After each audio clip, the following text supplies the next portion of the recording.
Hello, hello, everyone. It is Dr. Timothy Brown, the treasurer for the National Optometric Foundation, and we are here today with another round of Protecting the Vision.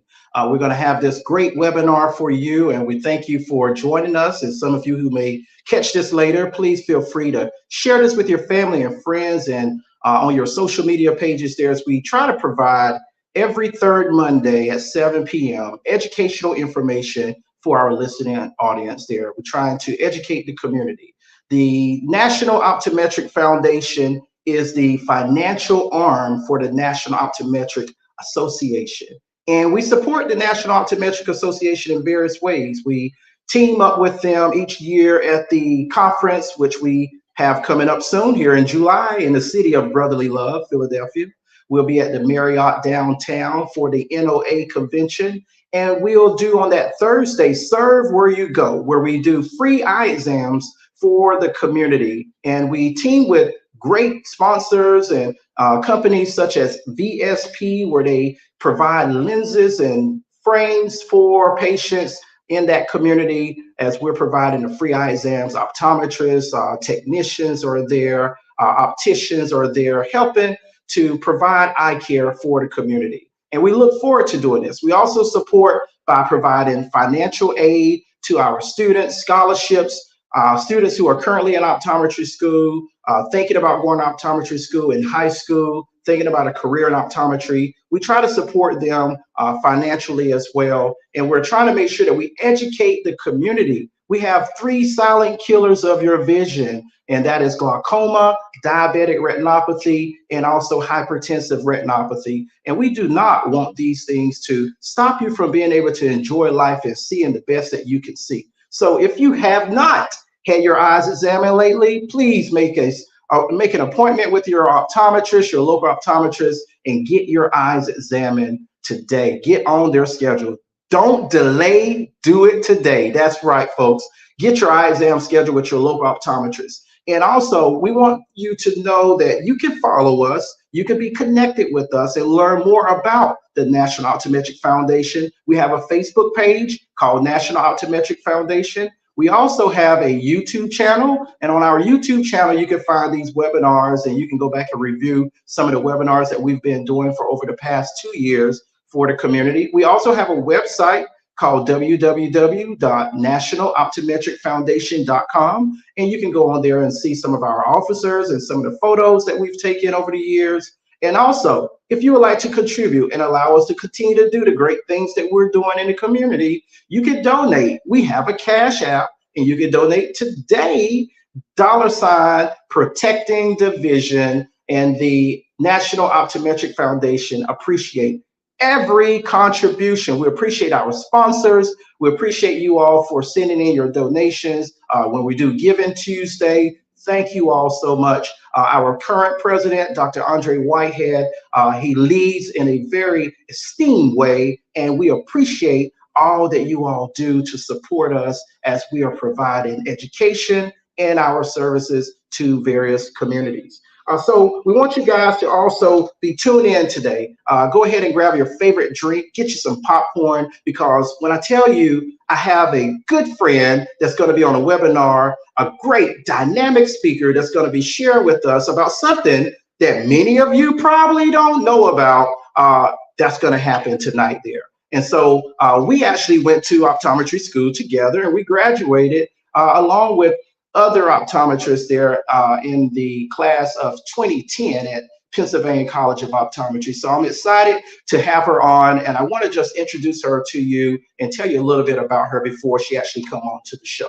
All right, thank you guys once again for tuning in. So we have Dr. Contrin with us, and she is a Louisiana native. She grew up in Lafitte, Louisiana. She graduated from Louisiana State University in 2005 with her biological science degree that she earned. And as I mentioned, she received her Doctor of Optometry degree in 2010 from the great Pennsylvania College of Optometry at Salus University. And she completed her residency, yes, she did, there she is, at Primary Eye Care and Von Roten Clinics in 2011, eye clinics there in 2011. Now, while at PCO, Khan wasn't just sitting by doing nothing. She was very active, and she was active, and she received the PCO Dean's Advisory Board. She was on that, nominated to the Dean Student Advisory Board. She was also elected as Vice President of the Executive Council, and she was also an active member of what we knew as SOSH. SOSH was the Student Optometric Services to Humanity organization there. Her clinical experience includes rotations all across the country with an emphasis on primary eye care, contact lenses, and also ocular diseases and ocular disease management. She's a member of the American Optometric Association, which we call the AOA, and also the Optometry Association of Louisiana. She is also enjoyed in her free time. Free time, folks. She has free time. That's good. She enjoys painting and also crafting. She's very passionate about LSU. I love their colors. LSU sport, saltwater fishing with her husband, Robbie, and their dog, Buddy. All right. Buddy going to show up tonight for us on the camera? No, Not he's tonight. outside. Okay. All right. And then she'll tell you later on, starting in July, she's going to be venturing out and joining Williamson Eye Center, and where she'll be seeing patients at various locations all around Baton Rouge and the Gonzales areas there too. So if you guys want to go see Dr. Khan and be a patient under her services, she'll tell you about that at the end of the show, how you can follow her, how you can come see her. And I'm just excited to have you on the show. Welcome to the show. We're glad to have you on today. Thank you, Tim. We go way back. I remember our PCO days, wet whistle days. I mean, we done so much back there. We were like probably one of the best classes. Yes, we were. We had a mixture of people from all different backgrounds. And I don't know if you remember, we had that huge, like, bring whatever represents your culture type lunch. And there was so much food all spread out. Man, we had a blast. We had a blast. And I'm so glad to be connected with you again and learning that you had an experience that not a lot of people are aware of. Not a lot of people can say that they've had that experience. And I thought it was great for you to speak about that and tell us a little bit about it. So again, I'm glad that you're going to be sharing that. And I want to just ask you, we're talking about Evolution Implantable Collamer Lens surgery. And they're like, what? And we say, yeah, ICL. And they're like, what? So can you just tell us what it is? What is EVO ICL? Tell us a little bit about how it works and what does it look like, from your point of view? Okay, so EVO ICL basically is the evolution of ICLs. Okay, so basically it's a vision correction surgery where they artificially put a lens in the eye, which works with the natural part of the eye in order for you to see. Most people think refractive surgeries would be like LASIK. There are way more other options than just LASIK. Oh, that's good to hear, because a lot of people do not know that. Even today, we had a young lady in our office. She may be like somewhere like a -4, and she was inquiring about LASIK, being an option for her as well. So a lot of people don't know that there are other options out there. So that's good to hear about this there. And when did you first hear about this? So I was invited to a dinner meeting with Williamson Eye Center sometime September of 2023. And at that time, that's when I learned about the EVO ICL, and that reignited my possibility of having refractive surgery as an option for me. I mean, I've been wearing contact glasses for over 30 years, and I was actually not a candidate or eligible for LASIK because my prescription was too high. And so I was just content with just wearing contacts and glasses for the rest of my life. But at the dinner meeting, when I learned about the EVO ICL, I figured, hey, you know what? That might be a possibility for me. Right. And I mean, that sparked your interest and you decided to give it a try. I don't know if you had a lot of question marks or if you were nervous, or did someone's testimony from that event or that dinner, give you some comfort, before you decide, hey, it's my turn? Yeah, so at the dinner meeting, of course, there were the representative at Star Surgical, but the one person who actually kind of convinced me in a way, her name was Kyle. She's one of the, she works at Williamson Eye Center. She personally had it herself, and hearing her story and then kind of connecting all the things that I had throughout my life, I was like, you know what? Why not at least do a consultation and see if I'm even a candidate for it? You know, Wow. throughout the years, I was not a candidate. So, hey, why not? Why not try it? Wow. And I'm glad that you did, because now you have had a positive experience that you get to share, and you can be an advocate for it there, and you have more insight about what it is to be able to offer other people that opportunity. A lot of people who are out of range, as you said, for LASIK surgery there, this could be another option for them. So if you guys are listening, we want you to know there's so many options there. This is one of them. We're not saying that you should just instantly consider doing this, but we want to put this knowledge out there for you. Do your research, ask your doctor, and maybe if it's a fit for you, then go for it there. So that's why I got this great speaker on, so that she could dive into it a little deeper, let us know more about it, and she's going to continue to do that as she tells us about how it works. Okay, so if we can bring up the picture of the eye where the lens is placed.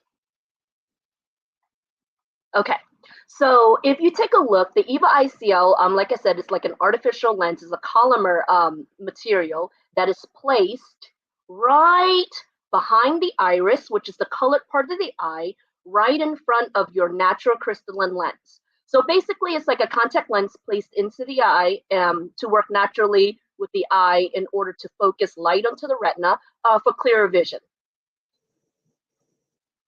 And so I'm looking at that placement there, and it looks like it's in that chamber there. Is it attached to anything when they're doing that, or is it how do they get that to? So for some patients who know about cataract surgery, when they do an implant, they actually take out the natural lens and they implant it with an IOL, an intraocular lens. So this is basically a contact lens placed into the anterior chamber. It just sits there. So when I show the picture of the actual structure of the EVA ICL, you'll kind of get a better idea in regards to how it's able to be placed in that anterior chamber depth and sit right in the eye. Okay, that's really good. And so you have another photo of that as well. Yeah. Are you talking about one? Let's see. With the picture of the EVA ICL. There you go. Yep, go back. Okay. There you go. So this is a picture of the EVA ICL, which is a Collamer, which is made of Collamer, polyhema-based collagen copolymer. So basically a biocompatible material that contains collagen, which is a naturally occurring protein in the eye. And if you take a look, there are almost what you call foot plates that sits in the anterior chamber. Those area that actually, let's see if I can find where I have the information. That's pretty good. Yeah, so basically you get, once you watch the video, you see exactly what I'm talking about. Once they put it in, it's a small flexible lens, and it basically just unfolds and sits into the anterior chamber.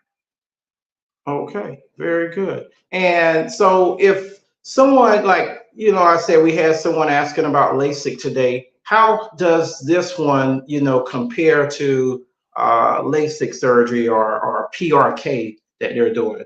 Okay, so if we can pull up the photo of the comparison of all three, I'll kind of go into detail about them. Okay.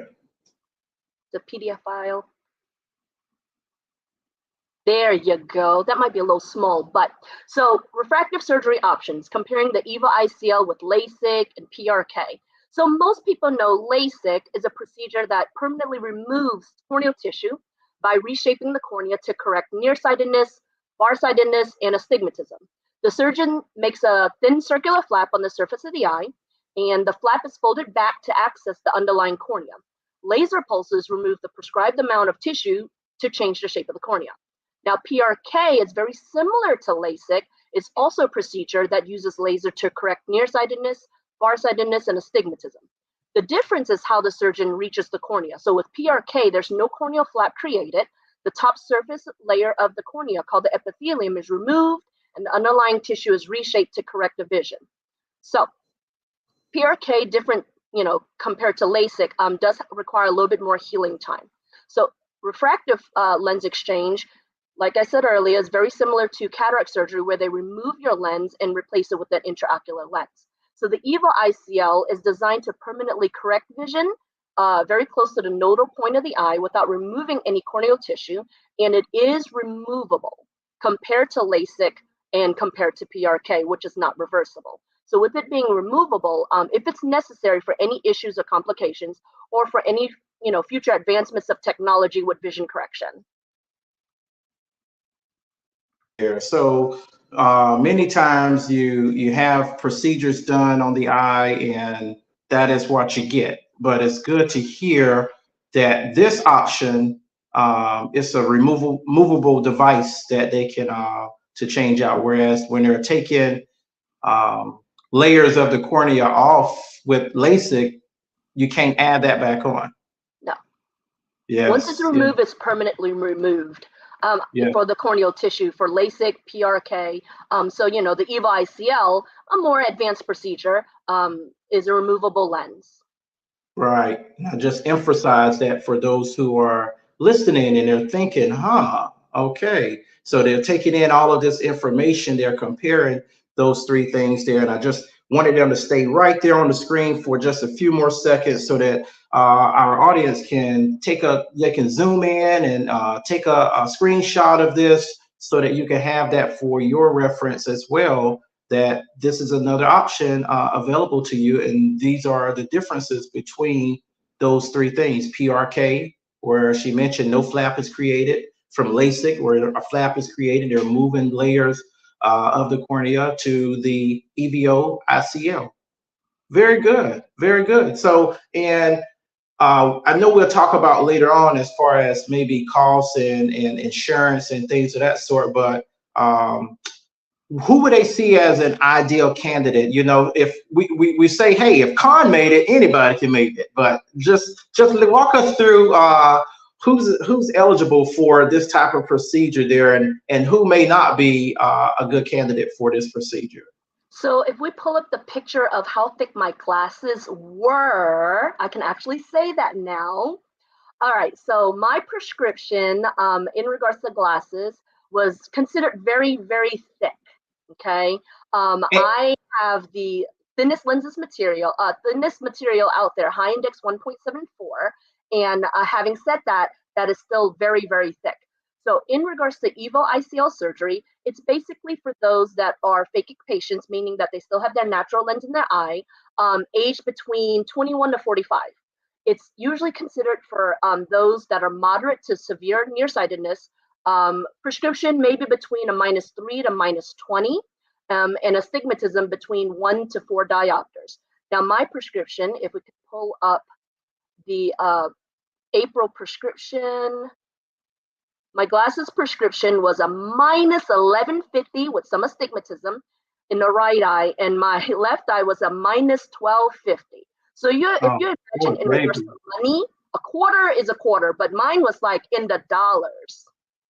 Wow, Khan. I never knew this when we were in school there. I don't know. Well, I guess, so many of us there, but that's a pretty good practice on refraction there with you in clinical skills. Yes. Sure. Can you imagine where they were trying to ret me and trying to find the number? They couldn't get it until I tell them, you know what, keep going. If you think you're too high, keep going. Yeah. So other things they do have to remember in regards to when they're checking to see if you're a candidate or not, there are parts of the eye that they do have to do measurements for to make sure that you're a candidate. You have to have a good enough endothelial cell count. They'll have to make sure the angles inside your eyes are open enough for them to be able to place the lens in, and especially the anterior chamber depth, where there's enough space between the iris and the lens in order for the lens to be, placed in the eye safely. Okay, so let me just recap that. So we're going to be checking the anterior chamber depth as well as the endothelial cell count. We'll be Mhm. checking that. And what's one of the other things you said? The anterior chamber angle. So there has to be an Angle. open enough angle in order for the lens to sit and not cause, any issues. That makes And sense. again, all these parameters are all checked preoperatively to make sure that you are a candidate for EVO ICL. Right, right. Kind of like we tell people before they come to the office, we already check your insurance to make sure that you're eligible for your eye exam and everything. So they check all of those things before. And I love the fact that the range, the RX range of where they can provide help to people who are in a -3 all the way to a -20. Yes. Wow, that's At a good least. I range. mean, and again, you have to go in, they'll check your corneas. And I mean, let's just say you are a -4, but your anterior chamber depth isn't enough in order to qualify you for EVO ICL. So they'll probably look at other options like LASIK or PRK or refractive lens exchange. So again, you kind of have to fit the certain parameters in order to, be able to be eligible. Same like I wasn't eligible for LASIK. Prescription was too high, not enough corneal tissue.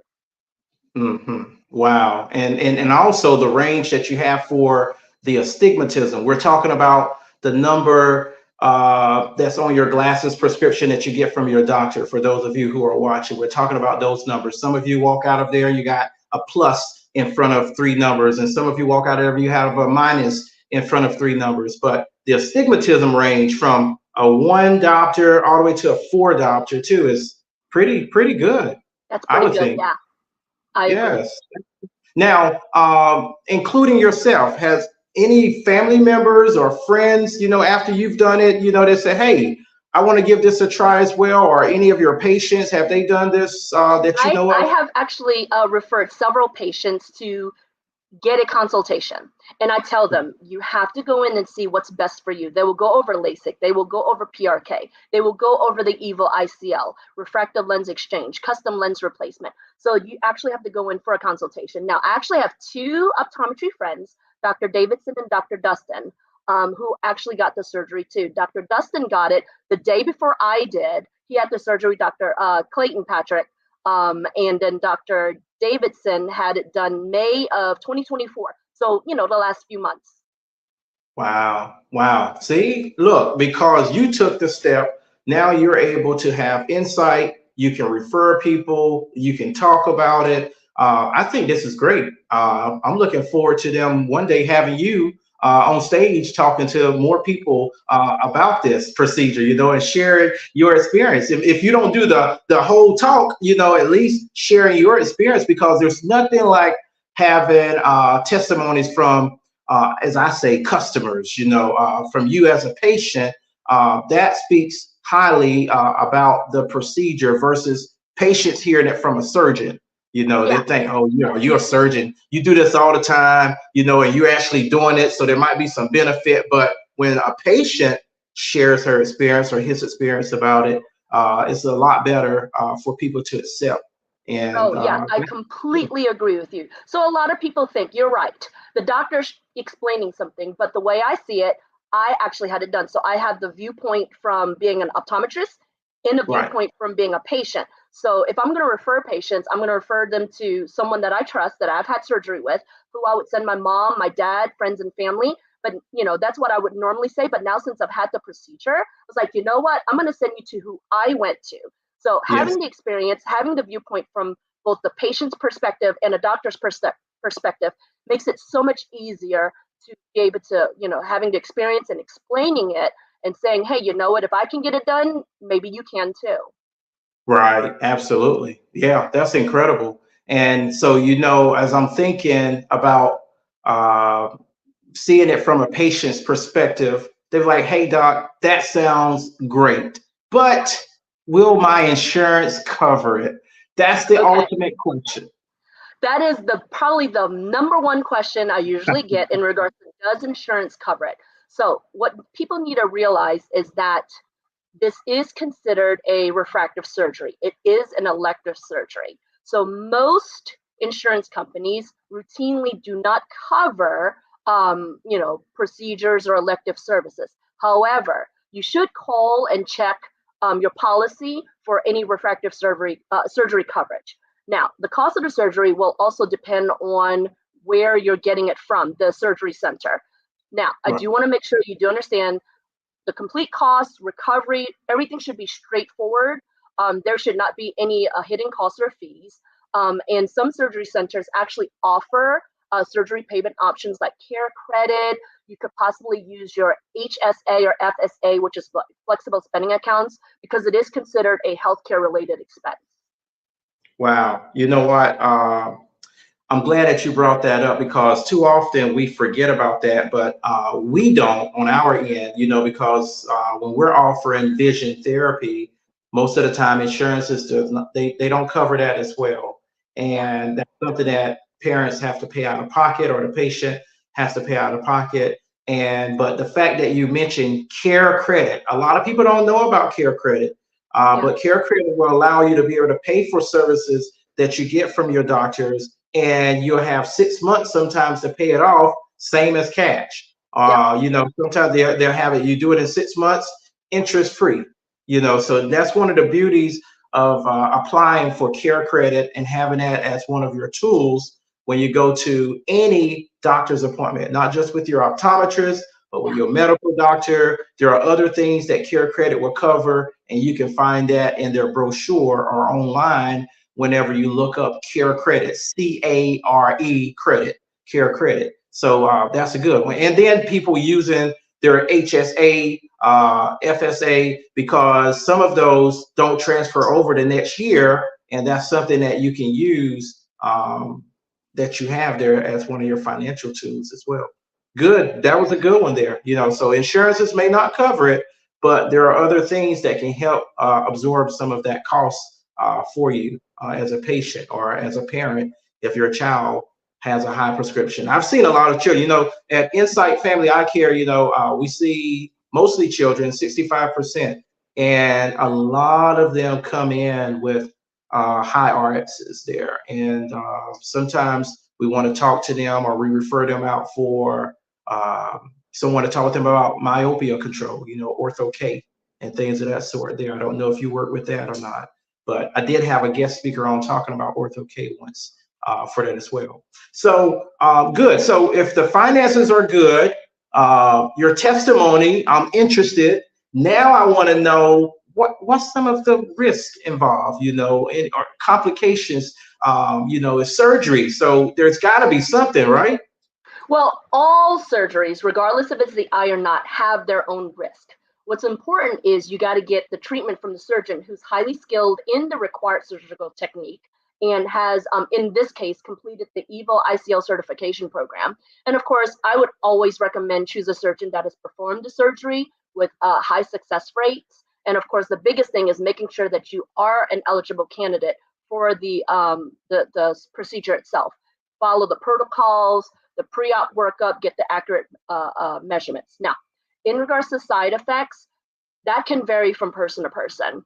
I had no pain, no dryness during or after procedure. And like I mentioned before, I had 2 optometry friends who had the EVO ICL surgery that did experience dryness. Dr. Davidson, he had surgery March of 24. Now, he already had dryness prior to the procedure. And Dr. Dustin experienced dryness for the first few weeks, but now is controlled with over-the-counter artificial tears. Now, not one person had said that the dryness was caused by the procedure or worsened than from before the surgery. Okay. So that's good. That's good that you can say, hey, I had the procedure. You're not having to do any artificial tears or gels because of dryness. That's really good. So far, your testimony is rock solid. That's good. Other side effects that can happen is increased eye pressure following the procedure. And if your pressure in your eye does increase, the surgeon would typically perform something called an anterior chamber paracentesis, or a tap to burp out the extra fluid in the eyes. And sometimes they do have to take medication, oral medication or topical drops to manage the eye pressure. Dr. Dustin had actually mentioned that his pressure in his left eye was actually in the low 40s from day one, and he actually had to get it burped, the anterior chamber paracentesis, and then he had to be on drops, glaucoma drops twice a day, 3 times a day. So normal eye pressures is about 15, 16. His was in the low 40s. It's all back to normal now, but that is possibly a side effect that can occur.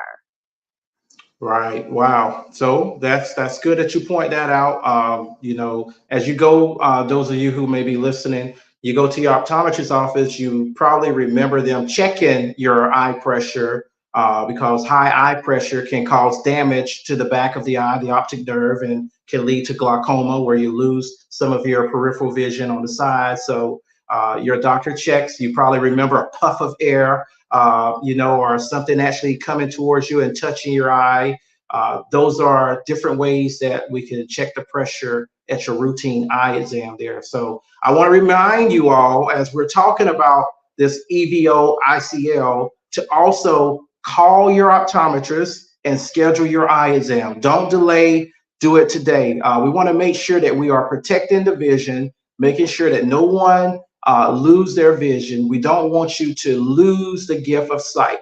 It's truly a gift, and you kind of realize that if you don't have it. You know, I listen to people talking about not having their eyesight after they've lost it, you know, for various reasons. So remember, I talk about the 3 silent killers of your vision as part of the National Optometric Foundation, supporting the National Optometric Association. We constantly stress the silent killers of your vision. So we want you to get checked, make sure there's no glaucoma, no hypertensive retinopathy, no diabetic retinopathy, and your doctor can dilate you. They got instruments now where they can take nice pictures and images of the back of your eye and share that with you as well. So be sure to call your optometrist and get your eye exam scheduled. Thank you so much. So that was my commercial here in the middle too. So I want to make sure that we are educating the community there about the importance of seeing an optometrist for your eye exam as well.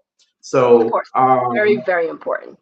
Yes, it is. And so thank you for what you've shared so far. And as we continue to talk about this, you may have some more images that you want to share, but I want to ask you a question about just going into a little deeper about results. Are they permanent?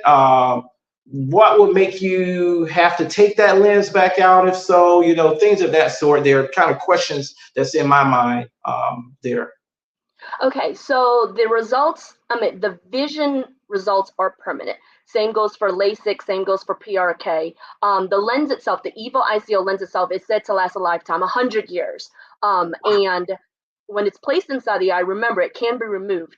But what we need to realize is that as we become more mature over time, what really changes is our vision due to our age. So our eyes change over time. So the results from LASIK, PRK, EVO ICL is permanent, but as we become more mature, our eyes change. So ultimately, one of these days, I will hit presbyopia. That's when our natural ability to focus will start diminishing over time. Now, I'll deal with that when that time comes. But right now, I'm just enjoying my vision being better than 20/20 since day one, since the same day of surgery. Well, I think you probably got a long time before that happened because, Con, you still look young. I know we graduated 2010 from optometry school, but you still got it going on. So I think that's going to be a while for you. And I we hope want so. people. Thank you. And, you know, she said, you know, things change as we continue to have birthdays, folks. As your birthday keep rolling around on the calendar, things change in our body from top to the bottom. So that's one of the things that just happens over time.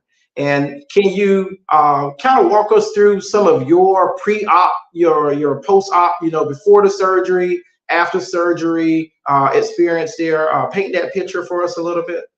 Okay, so I had a total of 7 visits. So everyone's always asking, you know, how many visits does it take? I had a total of 7 visits. I had 2 pre-op visits, which included our standard full eye exam. There was a physical and refractive workup where they take measurements of the eye. corneal topography, A scan, diagnostic testing. I also received my surgery kit during my pre-op visits that included dilation drops and prescription post-op eye drops in regards to, afterwards, what drops you have to take. I had to take the prescription eye drops twice a day for 3 weeks, and that was really easy. So other things you do need to know are, and of course, I'll go over this with you if you are an EVO ICL candidate. If you wear hard contact lenses or gas permeable lenses, you do have to have them out a total of 3 weeks prior to the pre-op measurements. I did wear soft contact lenses. See, I have to correct myself because I've been wearing contacts and glasses for over 30 years. And so now that I have to, mention anything, it has to be was, did, previously. So my contacts, in regards to wearing soft contact lenses, you actually have them out for a total of 7 days prior to the pre-op measurements. I never go out in public with my glasses. I actually try not to even wear my glasses when I was at school. So we can pull up a picture of a picture I have of me and my glasses. And so when I had to be out of my glasses prior to the pre-op measurements, I had to go into work without my contacts. And again, like I said, the general public, the staff, patients of mine have never seen me in my glasses. So most, if not all of them, were just shocked and surprised to see how thick they really were. Oh man, wow. So you have a picture that you're sharing being in your glasses. Look at you. Yeah. So if you take a look, all right, so because my prescription was so high, if you really take a look, you see where the edge of my head is compared to where my actual head is. So with my prescription being as high as it was, it actually created minification of the image in order for me to see clearly, so you can see my head within the glasses actually. You can. Yes. Wow. Wow. Wow. Well, Lee, that's the beauty of, you taking that step now and being able to share those things with us. That's really good. Okay. And go ahead. Couple other things. Not allowed to eat or drink after midnight the night before surgery due to anesthesia. You have to have a driver and don't plan for anything for the remainder of the day. And I think we wanted to go over, the day of surgery and video of surgery. Yes? Yes, I think we should be able to pull that up so that we can see um, the video for that as well. We'll work on that coming up through the back there and see if we're able to pull that up for you there. Now, I do And want to let people know before the video starts, it is actual eye surgery of my left eye. There will be a little bit of blood. So if you get queasy easily, you can either look away and listen or take a break for about 5 minutes because that's how long the video does take. okay, and we'll see if we can pull that video forward for you there. If we have any issues, we'll find out shortly here as well. Okay, well, while that's getting done, let's see. Before we get started on that, both eyes are done the same day. And after we go over, some details in regards to the surgery, I'll go over a couple of notes in regards to my post-op visits. So, Con, this is your actual eyeball here for surgery. That is a microscope video of the surgery, actual surgery of my left eye. That is correct. Wow. Wow. Okay, guys. All right. So I had surgery done on October 11th by Dr. Blake Williamson at Williamson Eye Center in Baton Rouge, Louisiana. And again, it's been the best decision of my life, what you would call a life-changing experience. So if you notice, they will irrigate the eye while they are doing the surgery to keep it from getting, dry. Forceps are used and other instruments are used to help stabilize the eye. All right, so I'm looking straight ahead. They actually had to do some incisions. And right here, they're adding medication to help with the anesthesia in the eye, and that you can actually see the pupil dilate just a couple of seconds ago to help keep it open so that when they're doing a surgery, everything, goes smoothly. That does and may sting for about 10 seconds. All right, so right here, let's see, the surgeon is injecting some viscoelastic, which is a gel added to keep the ice nice, round, and formed. All right, you can see, That being added right there. This is incredible. Yeah, that's my left eye. Now, right at the bottom of the video, and just there you go, they're going to use a keratome, which is a surgical instrument used for making larger wound or incision in order to allow the EVO ICL to be inserted to unfold inside the eye. And that's where you see a little bit of blood. Right, see that right there? And the next step, this is where they're actually going to, there it is, that's the EVO ICL that will be slowly inserted into place of the eye. So you see if the forceps is holding up the opening, and you can kind of see some bubbles getting through. There may or may not be bubbles, but yeah, the EVO ICL is actually being placed in the eye right there. Now, as he's doing that, they're making sure that the foot plates are aligned, the lens is not upside down. And at this point, this is the funniest part. This is actually where I started seeing bubbles. It reminded me of pink elephants from the movie Dumbo. That was kind of interesting. I see bubbles, so, I see blood. Yeah. So let's see, where are we at? Now that the EVO ICL is placed in the eye, you see the foot plates. All right. They're adding, I believe, some more viscoelastic to make sure that the lens flattens out onto the plane of the iris.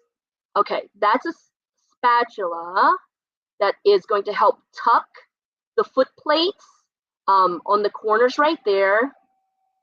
And they usually try to do it without crossing or pressing down at the central optic. And as he's pushing against it, the lens itself is settling right underneath the iris, which is the colored part of the eye. So you see where the EVO ICL is? That was pretty quick, right? That was pretty quick. All right. Now this instrument right here, this device is to help get rid of fluid that was put in, like the viscoelastic, to keep the eye formed. And it's removed so that there's no pressure-related issues after the surgery. And as he's meticulously removing it, there's the central port, if you can see right in the center. Now remember, the center port of the EVO ICL is a new generation of the ICL, which allows fluid to flow freely, basically eliminating complications like possible cataract formation, the eye pressure spikes, things like that, that used to be an issue back in the day with the previous ICL. So the EVO ICL is the new generation, new evolution of the ICL. So yeah, right there, he's still removing some fluid and positioning it centrally, you know, making sure the lens is centered correctly. And yeah, this part probably took the longest in the surgery. And look, it doesn't even take, you know, a minute to do. See, look, so there you see the ICL right there, the central port right in the center. You're doing a great job. I mean, just looking straight ahead. And I mean, you're awake the entire procedure. So yeah, so I'm seeing things. I mean, you're not all the way awake, but you know, you do have to have some ability to be able to keep your eyes straight. So right here, as the EVO ICL is in place, they're closing the wound with BSS, which is a balanced salt solution, a sterile irrigating solution to use that's used during eye surgeries. So as you can tell, there were no stitches, no flaps like in LASIK. There's no extensive corneal tissue removal like in PRK. Now, some antibiotics were added, and you know, there's a little bit of still bleeding there. But for the most part, when I was done with the procedure, I didn't see any blood when I was discharged, so that had already stopped by the time I was done. So there you have it. That was a microscope video footage of my left eye. Well done, Williamson. You were a great patient, and that day, both eyes were done the same day. Yes.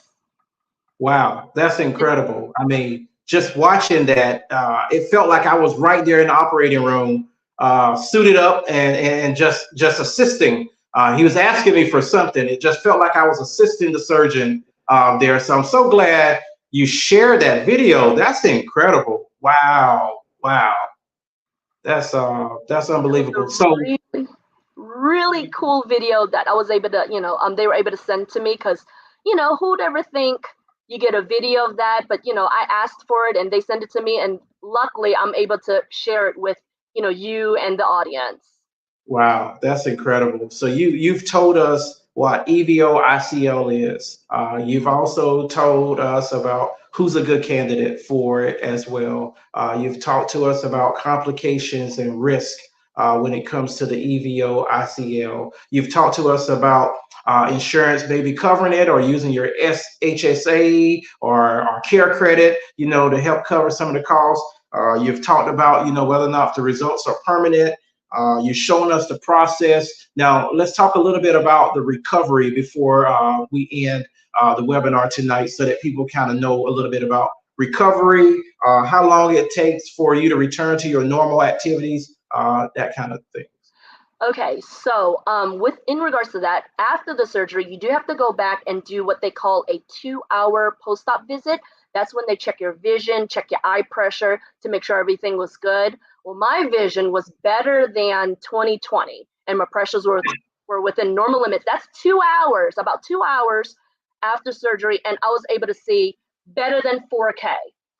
Wow. And what I explained to some patients and some people, to me that day and the following next day, was my vision was like extra crispy Southern fried chicken. That's how good my vision was, how sharp it was. Southern fried chicken. Okay, so you do your 1 day post-op, you do your 1 week post-op, 1 month post-op, and every visit I had, my vision was better than 2015, both eyes together 2012, and all my pressures has always been good. So how quick is recovery?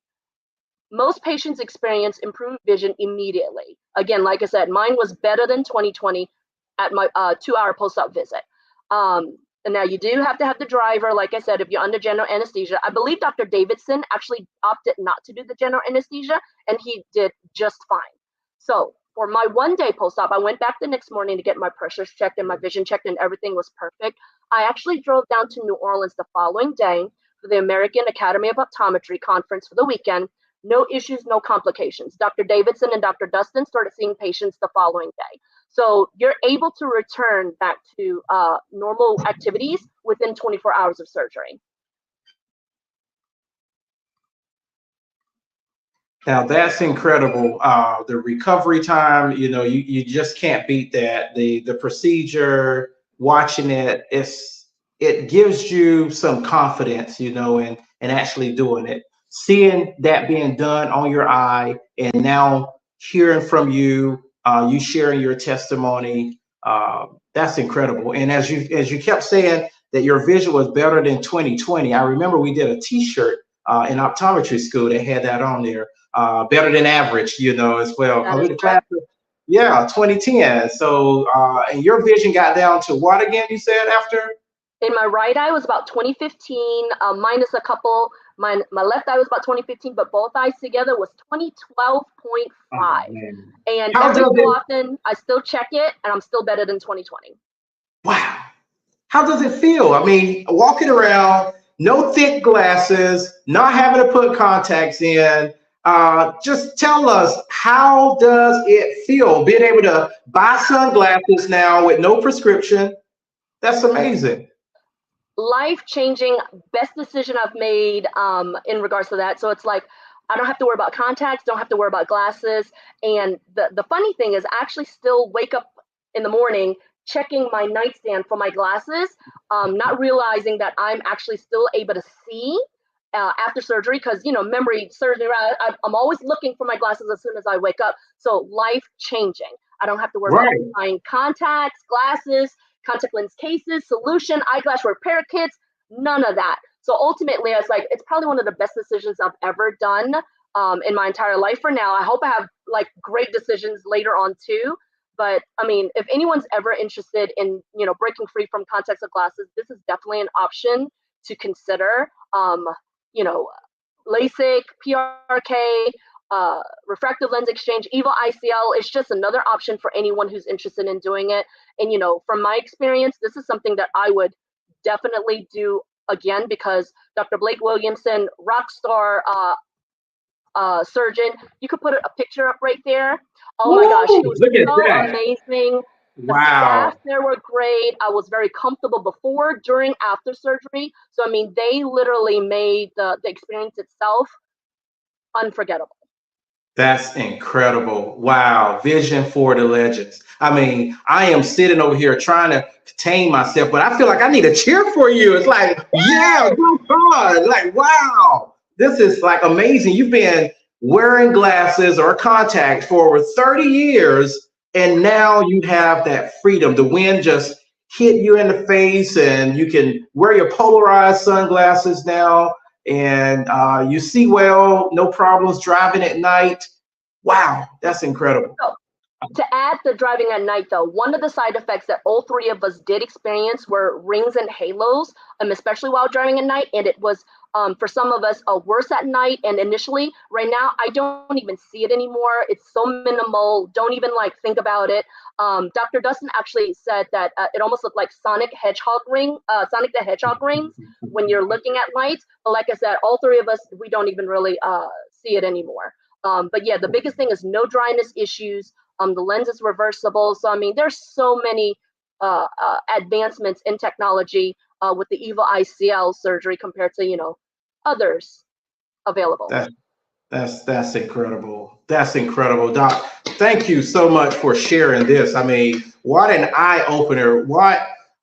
We've never had someone on a webinar who's shared a video like that of them actually under surgery there. And I applaud the doctors who did your surgery for the care that they gave. That's incredible. I mean, it didn't seem like they were on your left eye for longer than 5 minutes. I don't know how long the actual, procedure is, but it seemed like it was less than 5 minutes. That's incredible. I went in about 7:15. I left at 9:45. So in total, you do have to be under general anesthesia and things like that. But I mean, the surgery itself probably didn't take no more than 20 or 30 minutes, both eyes together with everything. Wow, folks. Now you guys, you heard it from here.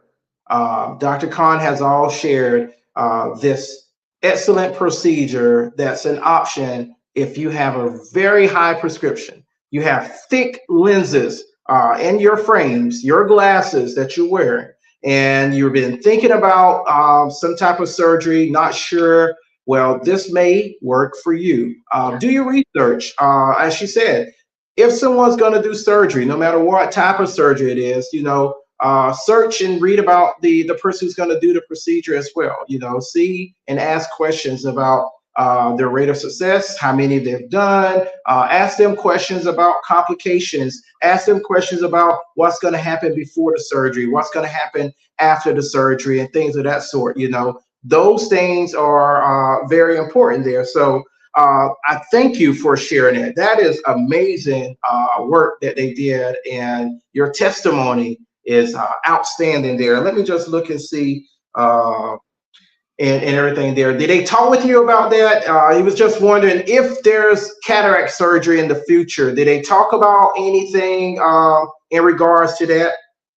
Well, I mean, again, the lens itself is removable. So when cataracts do happen, hopefully that'll be another 20, 30 years, 40 years even, when cataracts do form into your eye due to the natural aging process that we all will go through. Same goes for gray hair and wrinkles.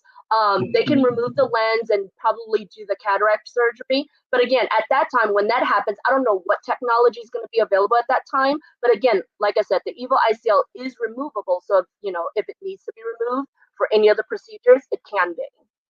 And I know you spoke about it earlier, but Dr. Whitehead just kind of threw out there about the dryness issue there. Two of the doctors who did the surgery that you know of had some dryness issue. You yourself didn't experience any. If you want to just reiterate that as well, since that question popped up too. Yeah, so I did have some dryness prior to the procedure, but that's due to wearing contacts for so long, whether I had dailies, biweeklies, or monthlies.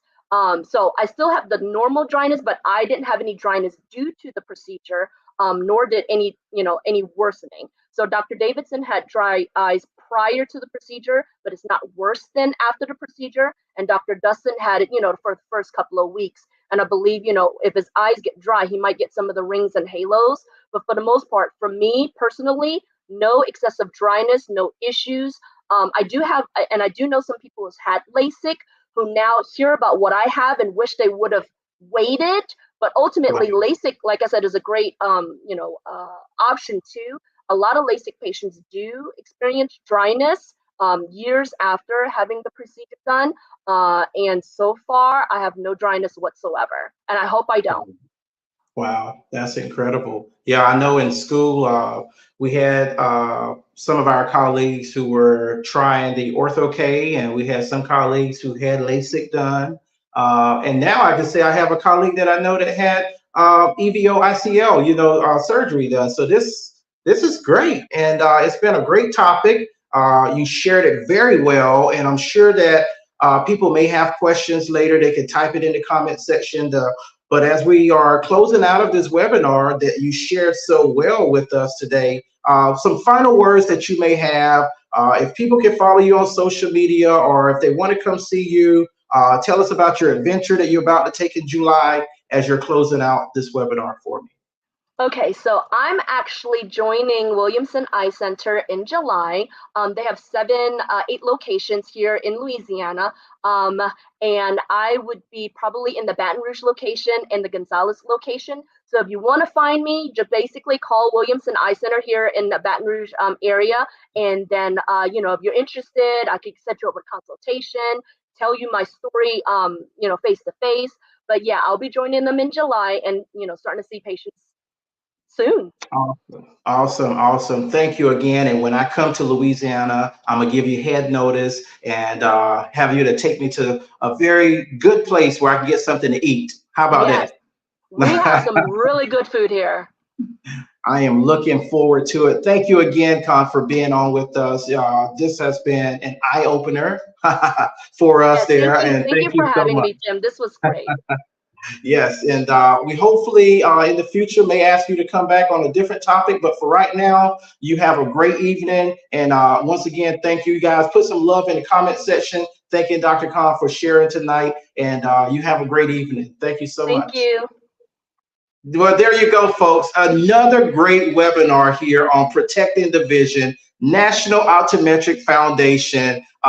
We had an absolutely amazing speaker, a great topic.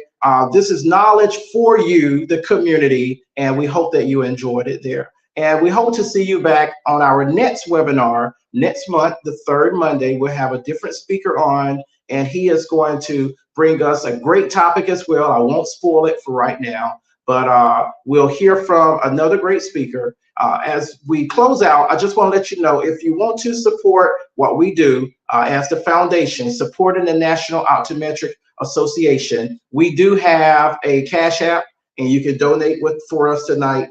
We are a nonprofit organization, so this can be a tax write-off for you. $ Protecting the Vision.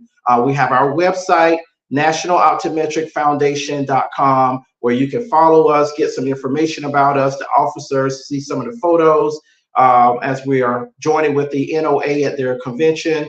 We have photos on there as well, where we're doing the free eye exams for the community each year. We also have a YouTube channel where you can catch this webinar and all the other webinars that we've done over the past 2.5 years on the webinar, and share that with your family, your friends, your church, your organization, fraternities, sororities, and help us to get the word out to the community when it comes to their eye health. And we also have a Facebook page. So if you would go to our Facebook page and like our Facebook page, National Optometric Foundation, we would greatly appreciate that as well. I am Dr. Timothy Brown, Treasurer for the National Optometric Foundation. We're excited to continue to do these webinars. We thank our great sponsors and those who donate and allow us to be able to do these great things, supporting students who are in school, thinking about going to school in various ways with scholarships, and also helping the community each year to get free eye glasses, teaming with VSP to do the Serve Where You Go event. We'll be in the City of Brotherly Love here in July for the National Optometric Association convention. Meet us there. And if you want to volunteer, contact us and you can find ways to volunteer as well. Until the next time, folks, this is Dr. Timothy Brown signing out, Protecting the Vision, and thank you for joining us. Have a great day.